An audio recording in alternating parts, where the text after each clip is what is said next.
Ká dúpẹ́ lórí kábíyèsí o, kábíyèsí o, kábíyèsí o. Orúkọ tèmi ni ọmọọba Abíọ́lá Ògúndẹ̀kọ́ láti iléeṣẹ́ tó ń gbé àṣà àti ìrìn àjò afẹ́ tilẹ̀ Rẹ́mọ lárugẹ. That is Rẹ́mọ Culture and Tourism Electronic Magazine. What we are set out for is just for us to be identifying, promoting, branding, and marketing Rẹ́mọ socio-cultural activities, events, and some of the landmarks when it comes to cultural heritage. So today, we want to thank you for giving us the opportunity to come around and have an experience with you. We are here to learn from you, to know about more of Rẹ́mọ culture and tradition. So, Kabesi, we want you to take us through your journey before you became an Oba. It's been a long one. I was born almost 70 years ago. Wow. I grew up in Ibadan, where my parents, my dad was a civil servant. So I went to primary school in Ibadan, secondary school between Abeokuta and Ijebu-Ode. Subsequently, I went into what you used to call data processing then. Okay. I did the professional exams of the data processing then, parts 1 and 2 and parts 3 and 4. Within a record time of 2 years, I passed the 4 papers and started work as a trainee programmer. Then at NEPA, what you had as NEPA then, before I moved on to a consulting firm, Data Masters Limited in Surulere, as a programmer, as analyst, worked there. From there, I went on to join Crusader Insurance. Okay. As a systems analyst and an assistant manager cadre, and rose to become the manager of the department. Subsequently, I moved abroad, went to school, went to London School of Economics, and did a postgraduate diploma in information systems management. While there, I did some freelancing as well with a couple of companies like Continental Illinois Bank and Wang UK Limited. Then came back home again, joined a newly formed bank there, right from inception, called the Fountain Trust Merchant Bank. I was with Fountain Trust till '94, when I resigned and started my own company called Data Solutions Limited, which was into IT consulting. Subsequently, started doing what they call networks, installing networks for companies and customer base like Texaco overseas, Afribank, a couple of banks like that, EcoBank then, and what have you. So used to install networks, structured cabling then.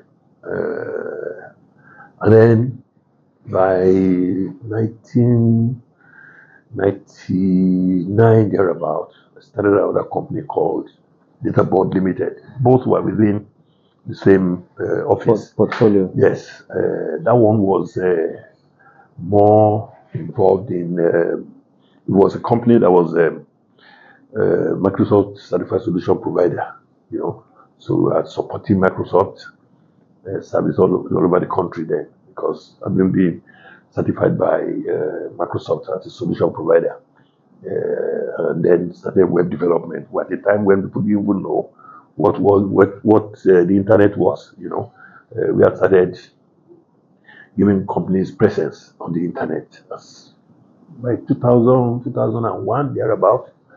But by 2002, I had no choice than to come and become the Oba of Elepe, because my family insisted that I had to take up the mantle of leadership in that community. And that's it. Kábíyèsí, ṣé gan sà. A fẹ́ kí ẹ sọ fún wa kí ni àwọn ìbájọṣepọ̀ tó wà láàrin ẹ̀yin ọba aládéládé ní gbogbo ilẹ̀ Rẹ́mọ àti lógùn state. Òṣèbíọ́lá, ìbáṣepọ̀ wà lóòótọ́ olúkálùkù jọba sí ayé ẹ̀, àmọ́ bí wọ́n ṣe structure traditional institution ní Ogun State, wọ́n pín sí ọ̀nà mẹ́rin. Ìjẹ̀bú wà, àwọn ọba Ìjẹ̀bú wọ́n ní nǹkan tó ń pè ní Ìjẹ̀bú Traditional Council. Àwọn ọba Rẹ́mọ wọ́n ní nǹkan tó ń pè ní Rẹ́mọ Traditional Council. Àwọn ọba tí wọ́n wá láti Ẹ̀gbá wọ́n ní Ẹ̀gbá Traditional Council. Ẹ̀gbá Traditional Council yẹn ó comprise of Ẹ̀gbá àtàwọn Àwórì díẹ̀. Àti wá ní Yewa Traditional Council tó comprise àwọn Yewa àti Àwórì díẹ̀. So àwọn Àwórì yẹn wọ́n pín sọ́nà méjì, lára wọn bá Yewa Traditional Council lọ, lára wọn wà lọ́dọ̀ Ẹ̀gbá Traditional Council. Ìkọ̀ọ̀kan náà àwọn Traditional Council dídẹ̀ rèé, wọ́n ní olórí paramount ruler tó jẹ́ President of the Traditional Council. Lọ́dọ̀ tí wọ́n ń bíbá Àkàrìgbò ní paramount ruler and the President of the Traditional Council. Bí ṣe sọ, lóòótọ́ olúkálùkù jọba sí ìlú ẹ̀, ó ń darí ètò ìlú ẹ̀, àmọ́ bá ti ṣe wọnú ara wa kò sí bí a ṣe níjọ máa ṣe àṣepọ̀. À ń ṣe ìpàdé Rẹ́mọ Traditional Council tó jẹ́ pé ó jẹ́ ọ̀tọ̀ pé ní statutory meetings tí ìjọba gbé kalẹ̀ pé ẹ láti máa ṣe gẹ́gẹ́ bí àwọn ọba tí a máa fi ọ̀rọ̀ wéra láàrin nǹkan tó ń ṣẹlẹ̀ ní gbogbo Rẹ́mọ. Kò sí bó ṣe lè rí, àṣà wáyà yàtọ̀ síra díẹ̀, wúndo Rẹ́mọ lápapọ̀ a ní àwọn nǹkan náà tàbí ó ń ṣe ní nǹkan bíi pé lójó jáṣà tó súnmọ́ra, àmọ́ bó ṣe ń ṣe níbí ó lè yàtọ̀ síbi tó ti ń ṣe lọ́hùn náà.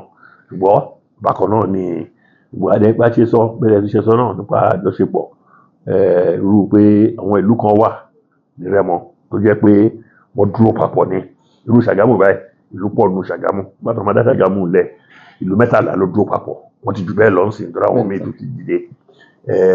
Kò dẹ̀ sí bẹ́ẹ̀ ṣe fẹ́ ṣọdún nínú ìlú kan tí ò ní ta lu ìlú kejì, nítorí náà wọ́n máa ń ṣe àṣepọ̀.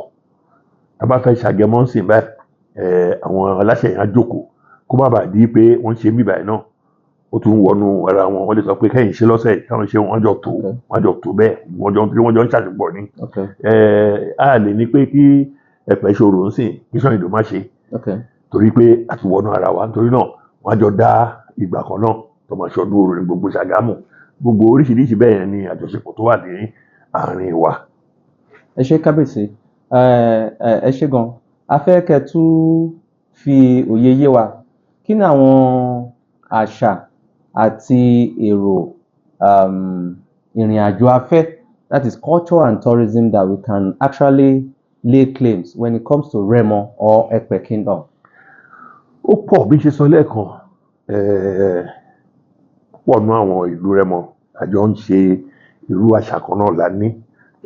Bí ṣe sọ, láti tá bá sọ pé ká fi ọdún tí kàlẹ́ndà ọdún mu tí òyìnbó, àmì láti January sí December, àwọn kan wà tó yẹ pé inú ẹ̀rùn ló ń ṣe. Amọ̀gbàlà mọ̀ pé January February maximum ẹ̀rùn ni, so láti bí December yẹn tí òòrùn ti wà yẹn wọ́n máa ṣọdún eégún ọ̀gọ̀, so tó bá yá wọ́n tún bọ́ sí ọdún mi, wọ́n tún bọ́ sí bó ṣe ń yí lọ nìyẹn. Àwọn kan wà tó ń tẹ̀léra wọn tó jẹ́ pé wọ́n tàn mọ́ra wọn, orò, ẹ̀lùkú, wọ́n tàn mọ́ra, Agẹmọ wọ́n tàn mọ́ra, so wọ́n ṣe wọ́n léra ni, ó ní bó ṣe ń ṣe.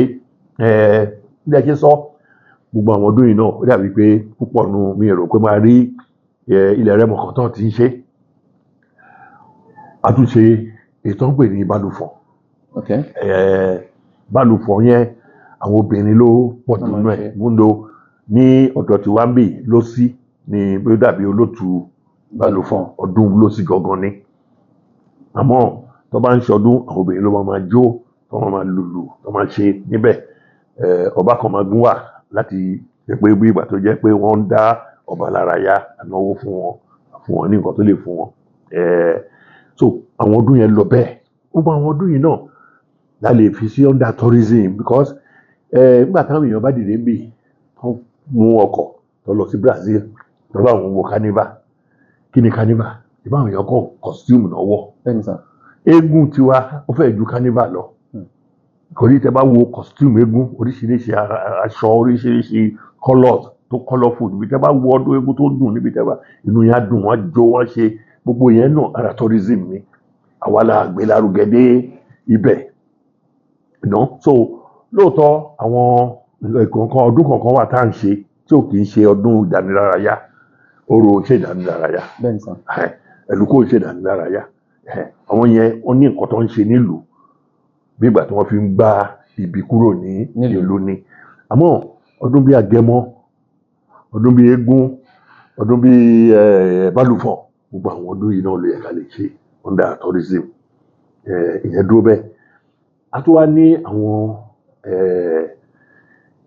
landmarks àwọn ibi kọ̀ọ̀kan tó jẹ́ pé ibi àfihàn àlèbẹ́ ibi àfihàn tó jẹ́ pé ó wà àgbélárugẹ tó ní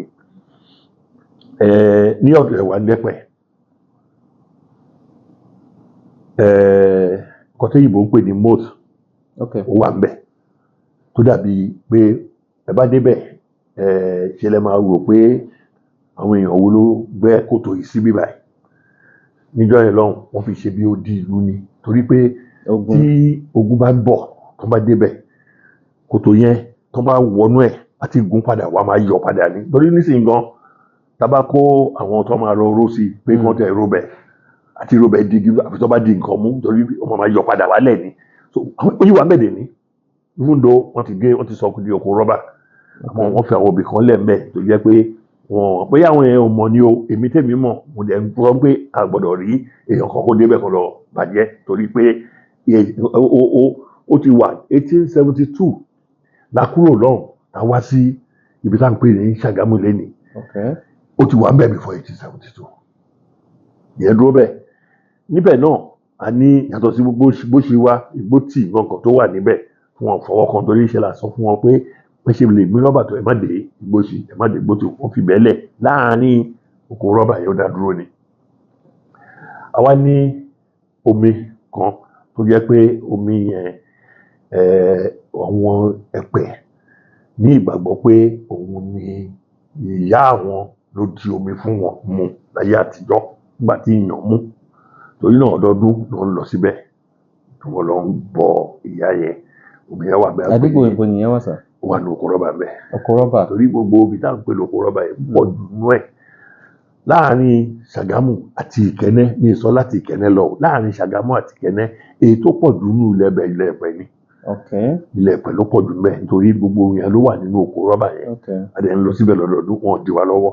láti lọ ṣàdúrà láti ṣe kọ́ta fẹ́ ṣe gẹ́gẹ́ bí torí náà wọ́n tún sọ ní pé a ní oríṣiríṣi àṣà àti nǹkan tí a lè fi hàn gbogbo ayé láti rí táwa bá polongo ẹ̀. kábíyèsí ẹ ṣé gan ẹ̀yin olólùfẹ́ wa tí ẹ máa ní àǹfààní láti wo fọ́nrán ìfi ọ̀rọ̀ gbọ́rọ̀ lẹ́nu Alayeluwa ọba Adewale Osiberu ti Irúgànyìn ẹkùn kẹta Ẹlẹ́pẹ̀ Ọ̀fẹ́pẹ̀ a ti ń bá bàbá wa Alayeluwa à ń kọ́ ẹ̀kọ́ lọ́wọ́ wọn ni pé kí ni àwọn ohun ìrìn àjò afẹ́ tó wà ní Ẹ̀pẹ̀ àti tó dẹ̀ tún wà ní gbogbo Rẹ́mọ Alayeluwa wọ́n ti ṣe àlàyé tó pọ̀ fún wa eléyìí ni pé tí àwa bá ṣe tán gbàkígbà tá a bá máa rí àǹfààní láti wo fọ́nrán yìí à á rí ẹ̀kọ́ tó yè koro kọ́nú àwọn kinní yìí kábíyèsí ní ayé àtijọ́ a kà á nínú ìtàn wọ́n dẹ̀ tún kọ́ wa pé ọba ni olórí ìlú ọba ni aláṣẹ kí ni àjọṣepọ̀ tó wà láàrin traditional council àti ìjọba olóyìnbó. àjọṣepọ̀ tó wà ńbẹ̀ ṣẹ́rí constitution Nàìjíríà nínú ẹ̀ kò sí nǹkan kan nípa ọ̀rọ̀ traditional institution state matter ni torí pé bá ṣe ń ṣe mí ó yàtọ̀ sí bá ṣe ń ṣe lọ́hùn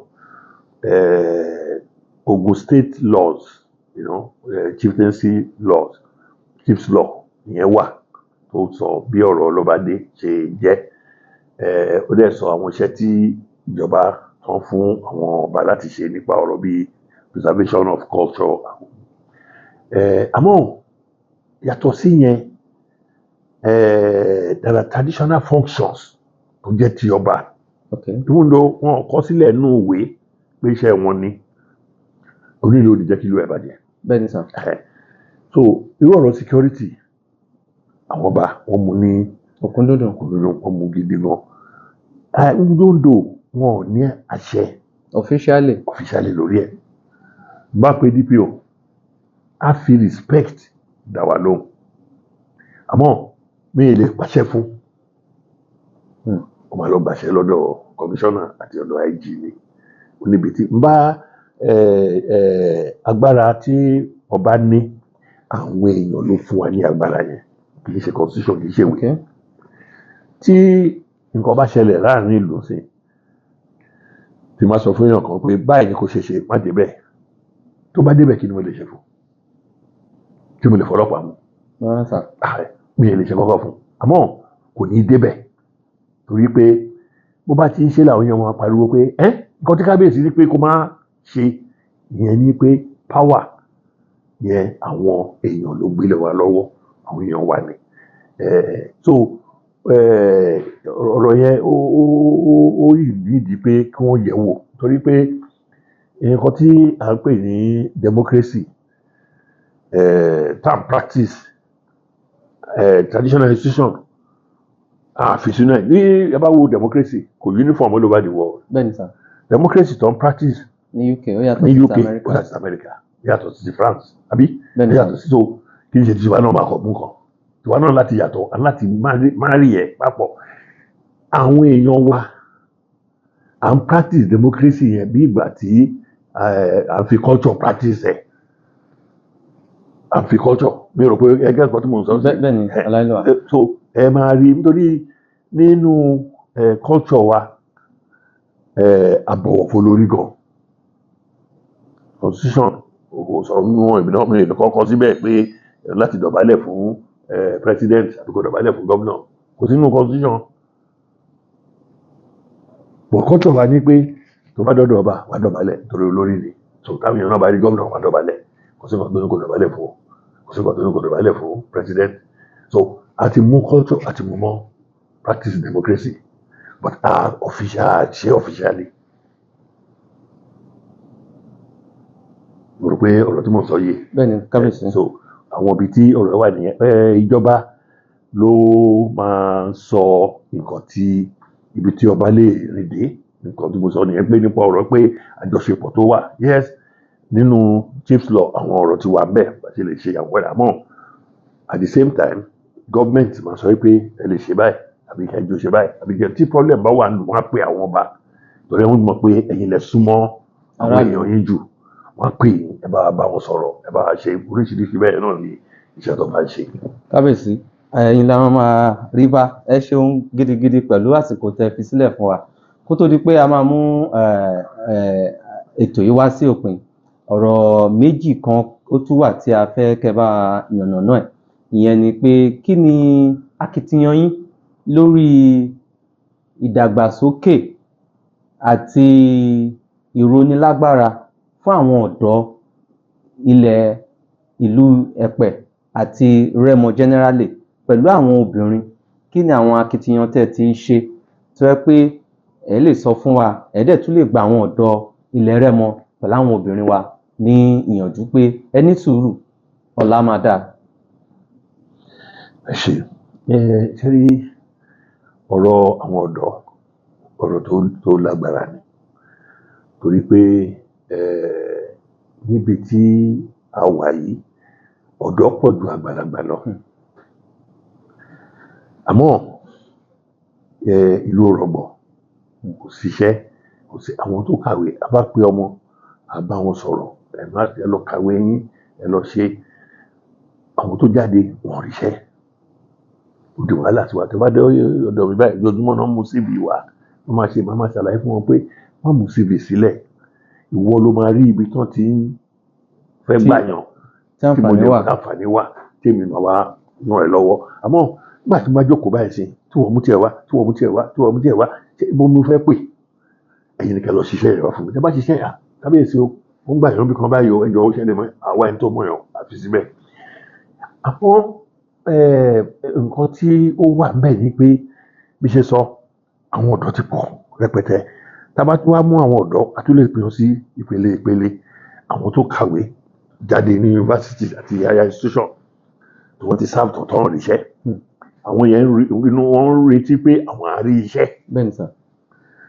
Àwọn kan tó kọ́ṣẹ́ ọwọ́. wọ́n ṣetán níbẹ̀ àmọ́ kọ́ṣẹ́ ọwọ́ àwọn yẹn wà skilled. Àwọn yẹn náà wọ́n retí iṣẹ́ àlèwáṣẹ́ fún wọn. Àwọn kan ò kà wọn ò kọ́ iṣẹ́. Nígbà tá a kéré bàbá mi máa ń pòwe kan fún mi tó bá fẹ́ pé mo fẹ́ máa ṣeré. A ní òkèwú òkàwé wọ́n pa láàrú òdáhùn.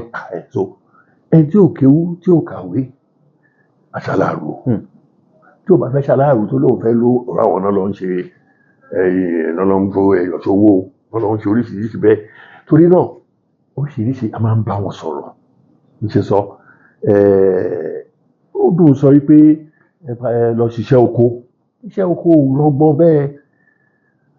Ẹni máa ṣoko nísìn tó bá gbin gbàgùdá sìn ó kéré jù aṣoṣù 9. Àyàngbé ajádùn kájà tó gbẹ ńkọ́ kí ló máa jẹ láti ní oṣù 9 ni. Torí náà oríṣiríṣi bẹ́ẹ̀ láti rí. Mo ti mú NGO kan ti wá bá mi rí tàdá fish farm sílẹ̀. Fish farm náà yìí wà ní oko ẹ̀pẹ́ bẹ́ẹ̀ but àkọ́kọ́ bẹ̀rẹ̀ ẹgbà yẹn lọ wọ́n ṣe training wọ́n rí àrùn kan tó ń ṣe nìyẹn owó tó ń kó sílẹ̀ kìí ṣe pọ́n kó owó lé àwọn èèyàn lọ́wọ́. Wọ́n organize wọn kó wá sí palace mi. Wọ́n kọ́ wọn lẹ́kọ̀ọ́ dá wọn lẹ́kọ̀ọ́. Wọ́n gbẹ́ kòtò yẹn fún wọn. Wọ́n tó wá fún wọn ní èlò díẹ̀ láti fi ra ẹja. Ìwọ ló dẹ̀ máa lọ wá owó tó máa fi bọ́ wọn. Èmi ni tiyín tòótọ́ kò sí ọmọdé tó ṣe oṣù 3 bẹ́ẹ̀. Torí pé nǹkan tó ń wá ní nǹkan tí ó máa fún wọn lóúnjẹ lójoojúmọ́ tí ò sí.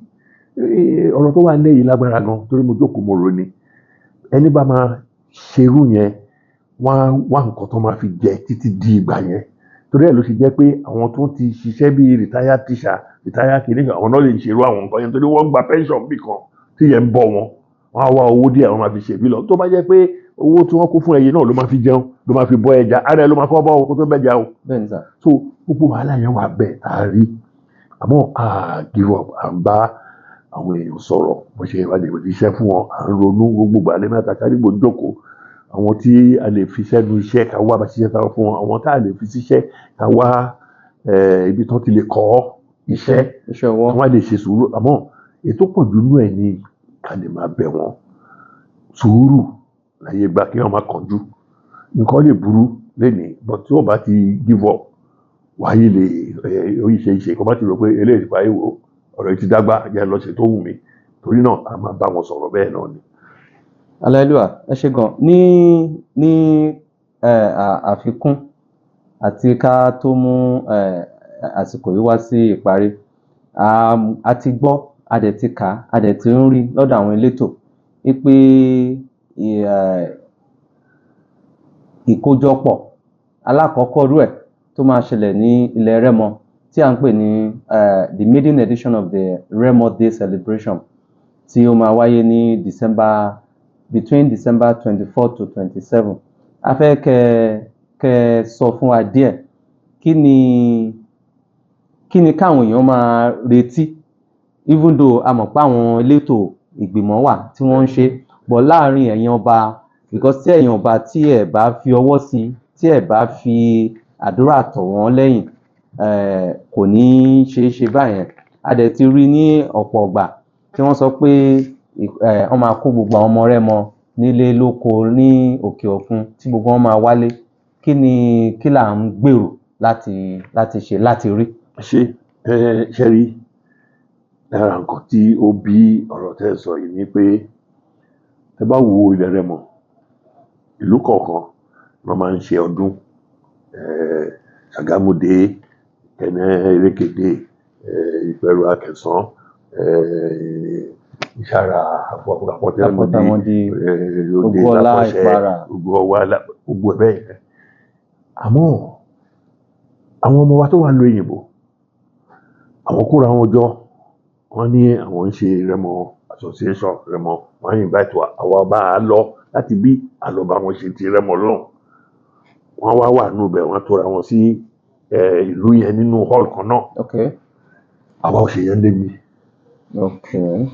Ṣé ọ̀rọ̀ tí mo sọ yé? 2 years ago 2022 Kábíyèsí Àkàrìgbò èmi Onípara ta ló tún wà bẹ́ẹ̀ lọ́ba náà. Okay, America. Lọ sí Amẹ́ríkà àti Elémùrẹ̀ ní Chicago jọ ẹ̀ lọ bá àwọn Rẹ́mọ náà lọ bá ṣe ní London ọdọọdún bẹ́ẹ̀ là ń bá wọn lọ. Torí náà ni wọ́n ṣe bàbá ṣe wò pé ẹ jẹ́ ká padà sílé káwọn tí ilé náà jókòó papọ̀ kólúkálukú máa ṣe dé ẹ̀ o àwa wájọ́ kan gbogbo àtiwájọ ṣe ìtàpapọ̀ Rẹ́mọ àjọ wà gbogbo àjọ máa ṣe papọ̀ àmọ́ ò lè jẹ́ pé ìjọ kan nìkan àwọn ọjọ́ mélòó kan kó tó dijọ́ grand finale wọ́n á ti bẹ̀rẹ̀ ètò bóyá ẹ jẹ́ ká fi àwọn nǹkan tí a ní nílẹ̀ Rẹ́mọ ká fi hàn bí exhibition art exhibition wọ́n ṣe yẹn wọ́n fẹ́ ṣe dance drama eré láti fi dance drama yẹn eré ni láti kọ́ àwọn èèyàn ní bí ilẹ̀ Rẹ́mọ ṣe jẹ́. ilẹ̀ Rẹ́mọ ṣe bẹ̀rẹ̀ àmọ́ wọn wá kọ́ ní jókòó máa fẹnu sọ wọn á máa ṣe bí eré wọn á fi hàn ìyẹn náà wà nù ètò tí wọ́n ń gbé kalẹ̀ olùkọ́ tó fẹ́ ṣe debate ní Rẹ́mọ dalẹ̀ oríṣiríṣi bẹ́ẹ̀ tó gbogbo yẹn náà lọ́ máa kó ló di pé ó máa di ijọ́ tí a máa ṣe grand finale tí gbogbo ẹgbẹ́ láti oríṣiríṣi ìlú tí wọ́n á pàdé ní stadium tí wọ́n á wá ṣe homage fún Àkàrìgbò àtàwọn ọba tó wà ńbẹ̀ wọ́n dẹ̀ ṣe ìdánilárayá. Kábíyèsí ẹ ṣe gidigidi gan ẹ pẹ́ fún wa lórí ìtẹ́. To our viewers at home, my name is Omoba Abiola Ogundeko.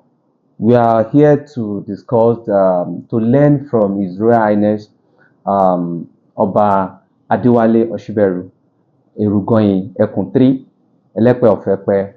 His Royal Highness has taken us through some facts about Epe Kingdom and then entire Remo land. On this note, we are using this opportunity on behalf of the entire media crew of Remo Culture and Tourism Electronic Magazine. We are humbly saying thank you, Kabiyesi, for giving us opportunity to come and learn about culture and socio-cultural activities within Epe Kingdom and entire Remo land. We are using this opportunity to thank His Royal Majesty Oba Babatunde Adewale Ajayi Torungbowa II, the Àkàrìgbò and paramount ruler of Remo land, for giving us opportunity to start this program, because he was the first person that we went to and he blessed this outfit. Then on this note too, we are equally thanking all the Remo traditional fathers for supporting us as we are going to their palaces. They are welcoming us. On final note, to entire Remo sons and daughters, home and abroad, we are saying, please let us come together. Kabiyesi has really explained a lot of things to us in terms of economic viability of Remo land. He has mentioned about security apparatus, architecture in Remo land, and then the need for unity for all the Remo sons and daughters to come together. On behalf of the entire media crew of Remo Culture and Tourism Electronic Magazine, we are saying thank you. And after this, we'll be bringing you another episode of activities within Remo land. Once again, my name is Omoba Abiola Ogundeko.